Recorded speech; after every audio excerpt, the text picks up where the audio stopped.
வணக்கம் and welcome to my channel. This is Afrin. Previous video மீன் பொளிச்சது உங்கள் எல்லாருக்குமே கண்டிப்பாக பிடிச்சிருக்குன்னு நம்புகிறேன். இந்த வாரம் நம்ம பார்க்க போகிறது ஒரு யம்மியான டெசர்ட் ரெசிபி தாங்க. சீசனல் ஃப்ரூட்ஸ் எல்லாத்தையுமே அப்பப்போ சாப்பிட்றணும். ஸோ இப்போ சீசனுக்கு ஏற்ற மாதிரி நம்ம வாட்டர்மெலன் வச்சு புட்டிங் செய்ய போகிறோம். ஸோ இதுக்கு வேண்டிய இன்க்ரீடியன்ட்ஸ் அப்படின்னு பார்த்தீங்கன்னா 4 தான், இன்க்ளூடிங் வாட்டர்மெலன். நான் யூஸ் பண்ணியிருக்கிறது இவ்வளோ பெரிய பழத்துலேருந்து பாதி பழம் கட் பண்ணி எடுத்துக்கிட்டேன். அதில் இருக்கிற ஸ்கின் எடுத்துகிட்டு ஃப்ளெஷ் எல்லாத்தையும் நம்ம யூஸ் பண்ணிக்க போகிறோம். சீட்ஸ் எல்லாத்தையுமே ரிமூவ் பண்ணிட்டு தான் யூஸ் பண்ணணும். தர்பூசணி பழத்துலேயே இன்பில்ட்டாக கொஞ்சம் இனிப்பு இருக்கும். அது போக நமக்கு எவ்வளோ ஸ்வீட்னஸ் வேணுமோ அதுக்கு மட்டும் சுகர் ஆட் பண்ணிக்கோங்க. ப்ளஸ் நமக்கு புட்டிங் கன்சிஸ்டன்சி கிடைக்கிறதுக்காண்டி கார்ன்ஃப்ளவர் ஸ்லரி வேணும். அதுக்காண்டி மக்காசோள மாவு 6 டேபிள் ஸ்பூன் எடுத்துக்கிறேன். தேங்காயில் இருக்கிற ஸ்கின்னை பீல் பண்ணிவிட்டு அதை துருவிட்டு நல்லா ட்ரையாக ஒரு பேனில் ஃப்ரை பண்ணி எடுத்துக்கிட்டோன்னா அதுதான் டெசிகேட்டட் கோகோனட். அதை தான் நான் யூஸ் பண்ணியிருக்கேன். இப்போ நம்ம தர்பூசணிக்காய் கட் பண்ணி வச்சுருக்கிற எல்லாத்தையுமே நல்லா ஜூஸ் பண்ணி எடுத்துக்கலாம். உங்களுக்கு சக்கை வர மாதிரி தெரிஞ்சுது அப்படின்னா நல்லா ஸ்டெயின் பண்ணி யூஸ் பண்ணிக்கோங்க. அப்போ தான் நமக்கு புட்டிங் கன்சிஸ்டன்சி ப்ராப்பராக வரும். இல்லைனா அங்கங்கே திட்டாக நிற்கிற மாதிரி இருக்கும். ஜூஸ் பண்ணதுக்கப்புறமா சுகர் ஆட் பண்ணி நல்லா மிக்ஸ் பண்ணி விட்டுருங்க. ரொம்ப இனிப்பாக இருந்தாலும் உங்களுக்கு திகட்டுற மாதிரி இருக்கும். பாதி பழத்துக்கு நான் 6 டேபிள் ஸ்பூன் சுகர் தான் போட்டிருக்கேன். சுகர் ஆட் பண்ணுறப்போ பார்த்துட்டு அப்புறமா ஆட் பண்ணுங்கள். இப்போ மக்காசோள மாவுலேருந்து கார்ன்ஃப்ளவர் ஸ்லரி ரெடி பண்ண போகிறோம். ஸோ அதில் தண்ணி கலந்துட்டு விஸ்கர் வச்சு நல்லா விஸ்க் பண்ணிடுங்க. பிகாஸ் அதில் கட்டி சேர்ந்துருந்தது அப்படின்னா டோட்டல் புட்டிங்கும் ஸ்பாயில் ஆகிடும். நீங்கள் அதை குக் பண்ண ஸ்டார்ட் பண்ணுறப்போ ஒரு தடவை மிக்ஸ் பண்ணி விட்டுட்டு தான் யூஸ் பண்ணணும். இப்போ இந்த வாட்டர்மெலன் குக் பண்ண போகிறோம். ஸோ அதுக்கு திக் பாட்டம் பேன் எடுத்துக்கோங்க. இந்த ஜூஸை முதல்ல ஆட் பண்ணி அதை நல்லா சுகர் டிசால்வ் ஆயிருக்கான்னு செக் பண்ணிவிட்டு க்ளோஸ் பண்ணி கூட பாயில் பண்ணுங்கள். ஒரு 5 நிமிஷத்தில் நல்லா இது கொதிச்சு வந்துடும்.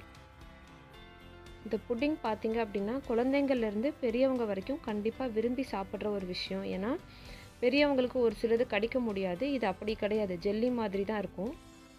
இப்போ ஜூஸ் கொதிச்சு வந்துருச்சு.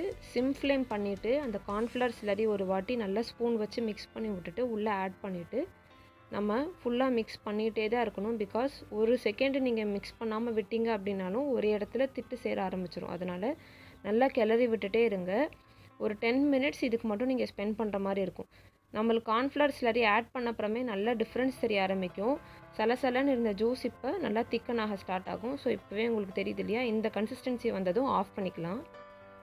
அடுத்து நம்ம இதை ரெஃப்ரிஜரேட் பண்ணணும். நான் சில்வர் டம்ளர்ஸ் யூஸ் பண்ணிக்கிறேன். உங்கள்கிட்ட ரெஃப்ரிஜரேட்டிங் பவுல்ஸ் இருந்துச்சுன்னா அது யூஸ் பண்ணிக்கோங்க.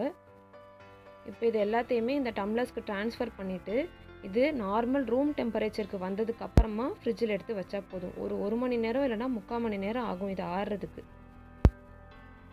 ஃப்ரிட்ஜில் வச்சுட்டு 4 ஹவர்ஸ் கழித்து பார்த்தேன் அப்படின்னா எனக்கு இந்த மாதிரி நல்லா ஃப்ரீஸ் ஆகிடுச்சு. ஸோ உங்களோட ஃப்ரிட்ஜை பொறுத்து 4 ஹவர்ஸ் எடுத்துக்கிட்டால் ஓகே, இல்லை 2 ஹவர்ஸ் 3 ஹவர்ஸ்னாலும் சரி, 1 ஃபுல் டே எடுத்தாலும் ஓகே. பொறுமையாக வச்சு எடுங்க. ஃப்ரீஸ் ஆகிறதுக்கு முன்னாடி எடுக்காதீங்க. வெளியில் எடுத்ததுக்கப்புறம் இப்படி நைஃப் வச்சு கார்னர்ஸ் மட்டும் நல்லா கீறி விட்டுட்டு அதை அப்படியே இன்வெர்ட் பண்ணி ஸ்லைஸ் பண்ணிக்கோங்க. நமக்கு எந்த சைஸில் வேணுமோ அந்த சைஸில் புட்டிங் நைஃப் வச்சு கட் பண்ணி எடுத்துக்கோங்க. ஸ்லைசஸ்ஸு ஈவனாக எல்லாமே ஒரே சைஸில் இருந்தால் பெட்டர், உங்களுக்கு பார்க்க நல்லாயிருக்கும். ஸோ அதை எடுத்துகிட்டு இந்த டெசிகேட்டட் கோகோனட் வச்சு நல்லா 2 சைட்ஸுமே ரோல் பண்ணிவிட்டு சர்வ் பண்ணிடுங்க. இதே மாதிரி எல்லா ஸ்லைசஸையுமே எடுத்து நீட்டாக கோகோனட்டில் ரோல் பண்ணிவிட்டு கொடுங்க. எல்லாருமே ரொம்ப இஷ்டப்பட்டு சாப்பிடுவாங்க. இந்த ரெசிபியோட ப்ரிப்பரேஷன் டைம் ரொம்பவே கம்மி தான். ரெஃப்ரிஜரேட் ஆகிற டைம் தான் ஜாஸ்தி. கண்டிப்பாக இந்த வீடியோ உங்களுக்கு பிடிச்சிருக்குன்னு நினைக்கிறேன். பிடிச்சிருந்தா லைக் பண்ணுங்கள். சப்ஸ்கிரைப் இன்னும் பண்ணலைன்னா சப்ஸ்கிரைப் பண்ணி அப்படியே பெல் ஐக்கானையும் மறக்காமல் கிளிக் பண்ணிவிடுங்க. உங்கள் ஃப்ரெண்ட்ஸ் அண்ட் ஃபேமிலிக்கும் இந்த வீடியோவை கண்டிப்பாக ஷேர் பண்ணுங்கள். நம்மளோட இன்ஸ்டாகிராம் பேஜ் ஆஃப்ரின்ஸ் குக் ஹவுஸ், இதுலேயும் நான் நிறைய ஃபீட் போட்டுட்டு தான் இருக்கேன். அங்கேயும் செக் பண்ணி பாருங்கள். நீங்கள் ட்ரை பண்ணிங்க அப்படின்னா உங்கள் ஃபோட்டோஸை அங்கே எனக்கு டிஎம் பண்ணுங்கள்.